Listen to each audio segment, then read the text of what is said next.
पाकिस्तान की बात करेंगे। इसलिए क्योंकि कूटनीति की बिसात पर भारत से अब यह मुल्क सीधे तौर पर मात खा रहा है।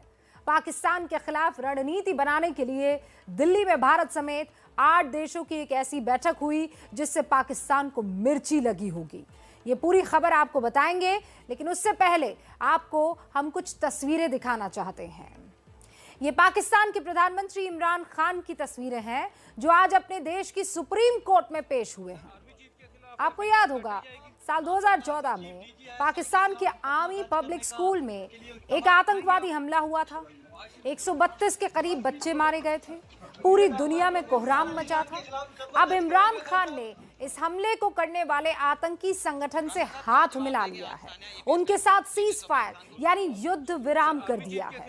बच्चों के पेरेंट्स सुप्रीम कोर्ट पहुंच गए और मांग की कि इन हमलों के लिए आतंकवादी संगठन के साथ साथ पाकिस्तान की टॉप लीडरशिप को भी जिम्मेदार ठहराया जाए। और इसीलिए इमरान खान को आज सुप्रीम कोर्ट में पेशी के लिए बुलाया गया था।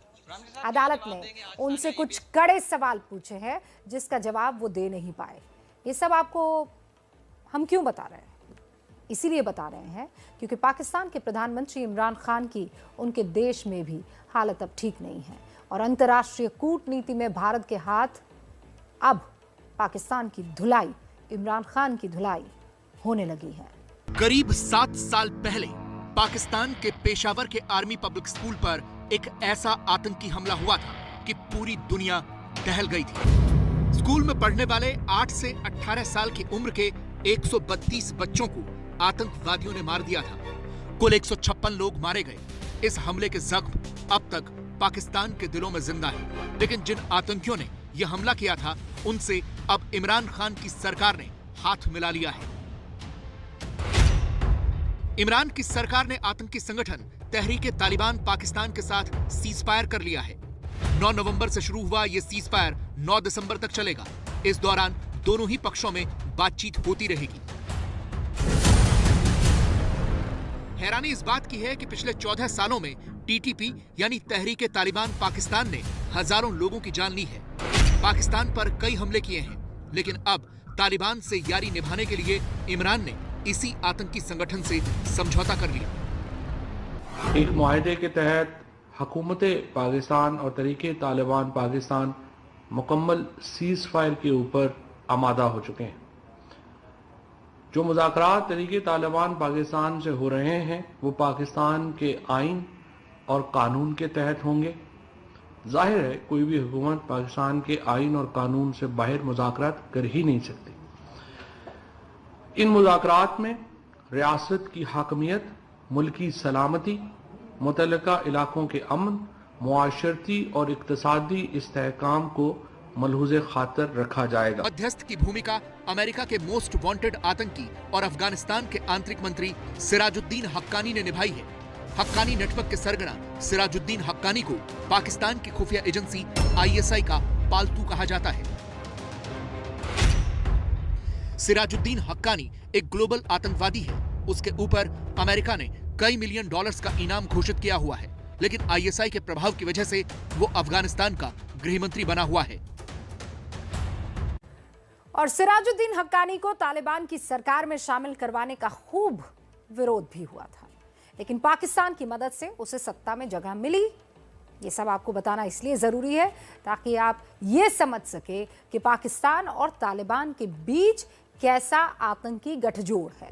और इसी गठजोड़ को तोड़ने के लिए भारत ने कूटनीतिक चाल चली है जिसमें पाकिस्तान बुरी तरह से फंस गया है। कूटनीति की इस शतरंज, इस बिसात पर भारत के राष्ट्रीय सुरक्षा सलाहकार अजीत डोभाल ने एक एक मोहरा बड़ी सोच समझकर बिठाया है। भारत की तरफ से अफगानिस्तान के हालात पर दिल्ली में एक बैठक बुलाई गई जिसमें उन देशों के राष्ट्रीय सुरक्षा सलाहकारों को इनवाइट किया गया जिनकी सीमाएं अफगानिस्तान से लगती थी, लेकिन इसमें पाकिस्तान और चीन नहीं आए। पूरा मामला हमारी अगली रिपोर्ट में आप विस्तार से समझेंगे। करीब 3 महीने पहले तालिबान ने अफगानिस्तान पर कब्जा किया था, जब लाखों की संख्या में अफगानी नागरिक अपना देश छोड़कर भाग गए थे क्योंकि उन्हें तालिबान पर विश्वास नहीं था। उन्हें पता था कि तालिबान सुधरेगा नहीं, एक बार फिर से अफगानिस्तान में दहशत का राज होगा, और हुआ भी ऐसा ही। तालिबान के इस दहशत से मुक्ति दिलाने के लिए भारत ने पहल की है। अफगानिस्तान के हालात पर मंथन के लिए आज दिल्ली रीजनल सिक्योरिटी डायलॉग शुरू हुआ, जिसमें राष्ट्रीय सुरक्षा सलाहकार अजीत डोभाल ने सभी मेहमान एनएसएस का स्वागत किया।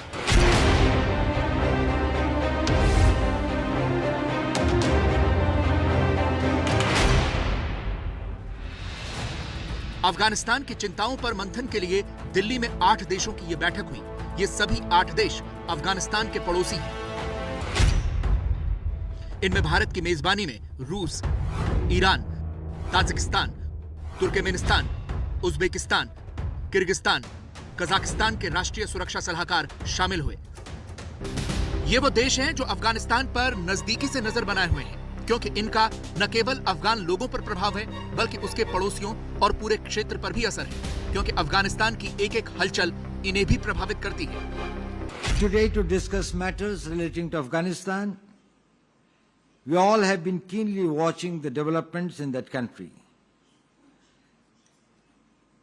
These have important implications not only for the people of Afghanistan, but also for its neighbors and the region. This is the time for close consultations amongst us, greater cooperation and interaction and coordination among the regional countries.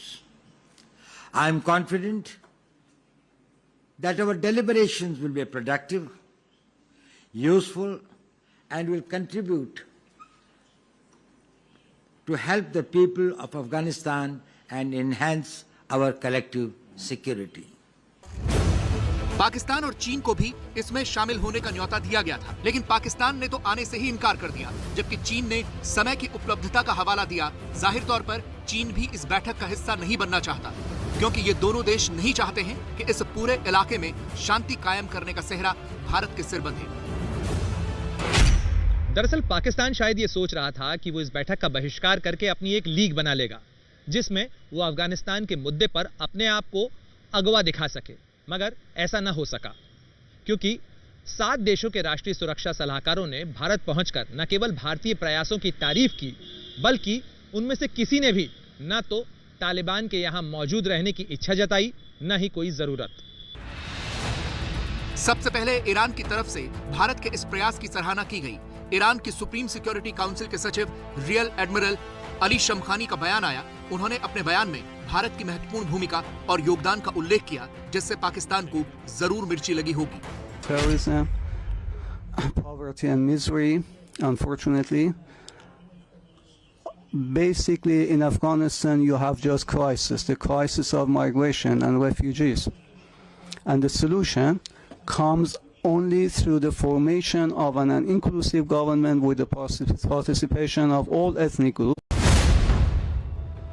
8 देशों के NSA के बीच कुछ बातों पर सहमति बनी है, जैसे सभी ने कहा कि अफगानिस्तान के अंदरूनी मामलों में हस्तक्षेप न हो, जोर दिया कि अफगानिस्तान की जमीन का इस्तेमाल आतंकवाद के लिए न हो, सभी आतंकी गतिविधियों की कड़े शब्दों में निंदा की गई।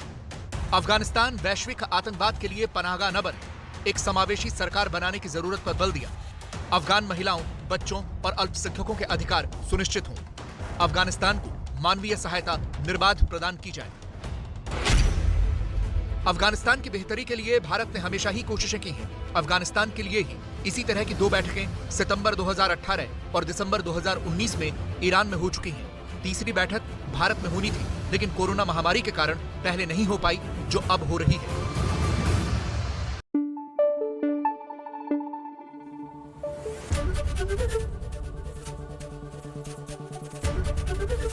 एबीपी न्यूज आपको रखे आगे।